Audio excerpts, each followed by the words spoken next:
Halo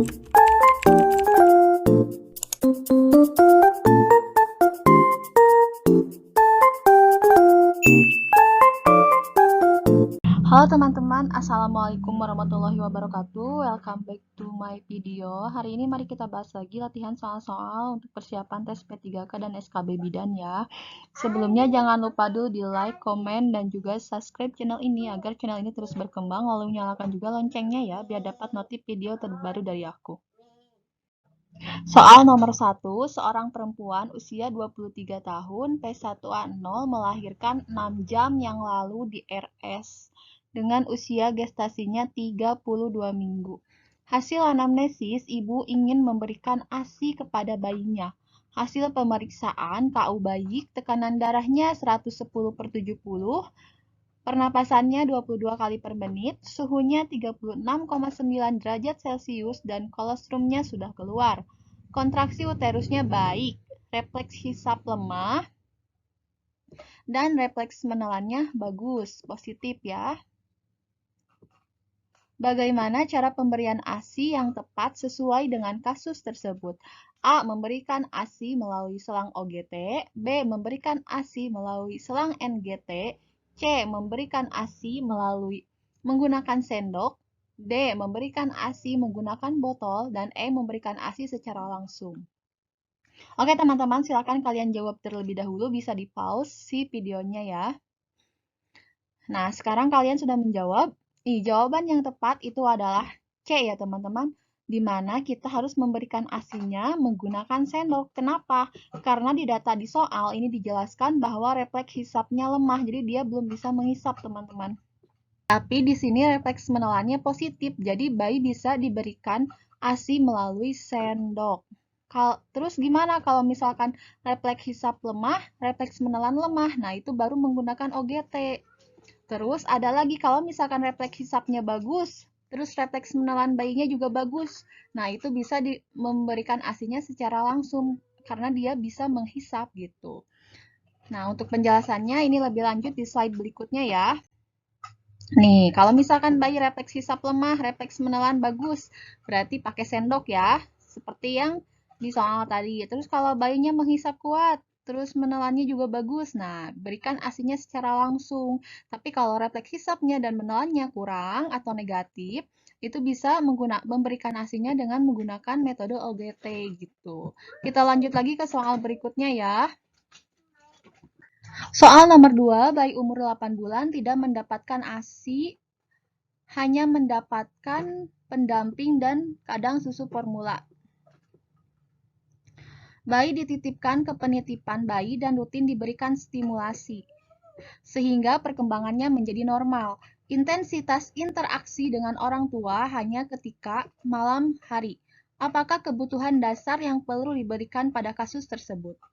Oke teman-teman, di sini yang teman-teman harus ketahui, kalau misalkan kebutuhan dasar anak itu ada asuh, ada asa, sama ada ASI. Kita cari tahu dulu asa itu apa. Asa itu adalah kebutuhan akan stimulasi. Nah, di data di dalam soal ini dijelaskan bahwa bayinya dititipkan nih ke penitipan bayi dan rutin diberikan stimulasi. Berarti ini terpenuhi ya. Terus ada lagi ASI. Kalau ASI itu adalah kebutuhan emosional, di mana interaksi antara orang tua. Kebutuhan anak akan kasih sayang, diperhatikan, dan dihargai. Terus di sini di soal dijelaskan intensitas interaksi dengan orang tuanya itu hanya ketika malam hari saja. Nah, berarti si ASI-nya ini tuh tidak terpenuhi. Terus ada satu lagi yang namanya asuh. Kalau asuh itu menyangkut asupan gizi anak selama dalam kandungan dan sesudahnya. Di sini di data di soal dijelaskan bahwa si bayinya itu tidak mendapat ASI sejak 2 bulan, hanya mendapat makanan pendamping saja dan kadang susu formula. Nah, berarti si asuhnya tidak terpenuhi. Lalu soalnya apa ini? Apa kebutuhan dasar yang perlu diberikan pada kasus tersebut? Berarti kebutuhan yang tidak terpenuhinya. Tadi itu yang tidak terpenuhinya itu ada ASU sama ASI. Jadi jawabannya C ya. Karena si interaksi dengan orang tuanya hanya malam saja dan juga hanya diberikan ASI sejak 2 bulan, tidak diberikan ASI gitu. Nah, ini penjelasan lebih lanjutnya ya. di slide berikutnya.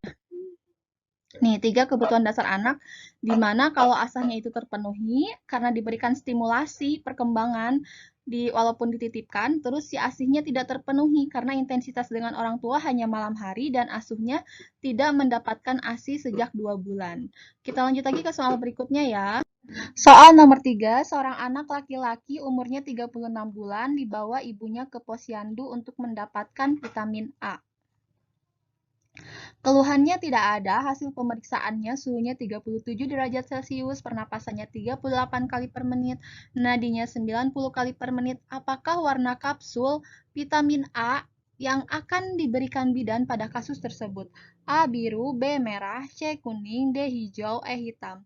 Nah, untuk teman-teman, kalau misalkan bayinya di atas 1 tahun sampai 5 tahun, itu biasanya dikasih vitamin A warna merah ya. Jadi jawabannya B ya.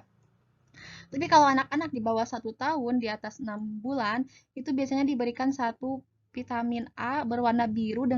Seorang bayi berusia 2 hari dibawa ibunya ke BPM untuk melakukan kunjungan ulang. Hasil pemeriksaan TTP bayi dalam batas normal, BB-nya 3.100 gram, tali pusat bayi dibungkus kasa dan alkohol. Apakah pendidikan kesehatan yang sesuai untuk kasus di atas? A. Memberikan ASI eksklusif, B. Menjaga kehangatan bayi, C. Merawat tali pusat dengan prinsip bersih dan kering, D. Merawat tali pusat dengan dibungkus kasa, dan E. Menyusui sesering mungkin. Silakan teman-teman jawab dulu ya. Apa jawabannya? Bisa di-pause juga videonya. Nah, apakah sudah dijawab? Nah, teman-teman, kalau di sini kita lihat dari data bahwa si datanya itu menekankan bahwa si tali pusatnya bayi itu dibungkus dengan kasa dan alkohol. Itu tidak boleh ya, teman-teman, karena prinsip perawatan tali pusat itu harus bersih dan kering. Jadi sesuai dengan kasus data di soal, jawaban yang benar itu adalah C ya. Jadi harus memberikan pendidikan kesehatan tentang merawat tali pusat dengan prinsip bersih dan kering. Pasangan suami istri datang ke PMB ingin menggunakan alat kontrasepsi. Anak terkecilnya berusia 2 bulan. Ibu masih menyusui dan sudah mendapatkan haid. Dalam 2 minggu, suaminya akan pergi berlayar selama 1 tahun.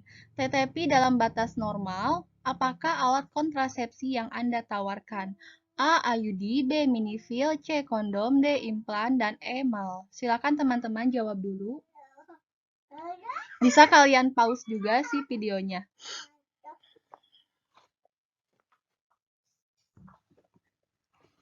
Apakah sudah dijawab?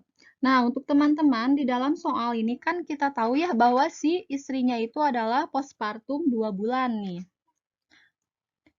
Tapi si ibunya itu masih menyusui dan masih sudah mendapatkan haid. Nah, berarti si ibunya itu tidak bisa menggunakan KB mal ya, karena sudah mendapatkan haid. Karena syarat mal itu si ibunya belum haid, anaknya di bawah 6 bulan dan menyusui eksklusif. Itu syarat dari mal. Berarti kita bisa eliminasi jawaban yang E. Nah, terus di sini dijelaskan juga di soal, dalam 2 minggu suaminya akan pergi berlayar selama 1 tahun. Otomatis si ibunya itu tidak memerlukan kontrasepsi yang perlu melindunginya dalam waktu yang cukup lama, seperti IUD dan juga implan ataupun minipil. Jadi, kita bisa menawarkan penggunaan kondom sebagai pilihan alat kontrasepsi selama 2 minggu ke depan, teman-teman. Jadi jawaban yang tepat adalah C ya, karena si suaminya akan berlayar dalam 2 minggu ke depan gitu, selama 1 tahun. Jadi kita bisa menawarkan kontrasepsi kondom sebagai pilihan kontrasepsinya gitu. Nah, ini untuk penjelasannya ya teman-teman, dimana kan tadi jawabannya C ya. Kita bisa menawarkan kondom, dimana dalam soal si ibunya postpartum 2 bulan, menyusui dan sudah mendapatkan haid, dia tidak bisa menggunakan mal. Nah, terus suaminya akan pergi berlayar nih selama 2 minggu lagi. Si kliennya berarti tidak perlu kontrasepsi yang melindungi dalam waktu yang lama. Karena itu, tawarkanlah penggunaan kondom sebagai pilihan alat kontrasepsi selama 2 minggu gitu. Soal nomor 6, seorang wanita berusia 28 tahun melahirkan anak keduanya 1 bulan yang lalu. Ia ingin menyusui sampai anak berusia 2 tahun. Saat ini ibu menyusui tapi tidak eksklusif. belum mendapatkan haid. Tekanan darahnya 120/80, pernapasan 80 kali per menit. Apakah pilihan alat kontrasepsi yang tepat nih bagi klien? A. KB minifil, B. KB suntik 1 bulan, C. KB pil kombinasi, dan D. KB mal. Nah, silakan teman-teman jawab dulu ya. Silakan di pause dulu videonya.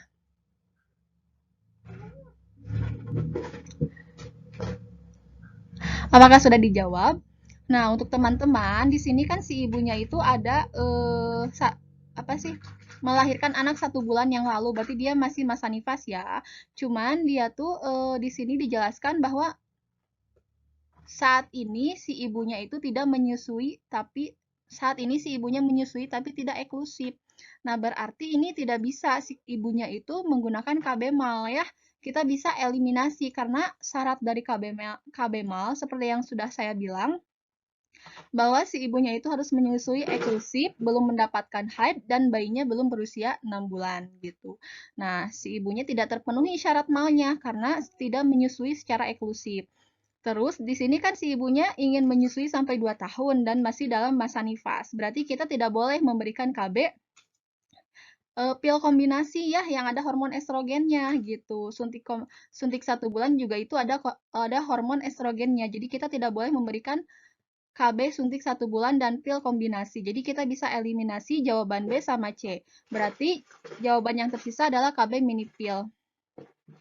Nah, di dalam KB mini pil ini tuh isinya itu adalah progestin. Jadi cocok buat ibu yang sedang menyusui. Jadi jawaban yang tepat adalah A ya.